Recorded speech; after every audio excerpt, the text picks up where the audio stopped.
Untuk mempercepat proses pemadaman lahan yang terbakar di Bayung Lincir, Musi Banyuasin, Pemkab setempat minta perusahaan di wilayah Karhutla menambah alat berat. Sebelumnya perusahaan di wilayah sekitar sudah menyiapkan 5 unit alat berat untuk pembuatan skat api.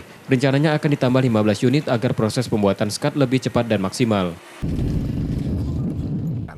Kemudian saya sudah kontak dengan SKK Migas untuk memberikan bantuan fuel ataupun bahan bakar kepada alat-alat berat yang akan dioperasikan.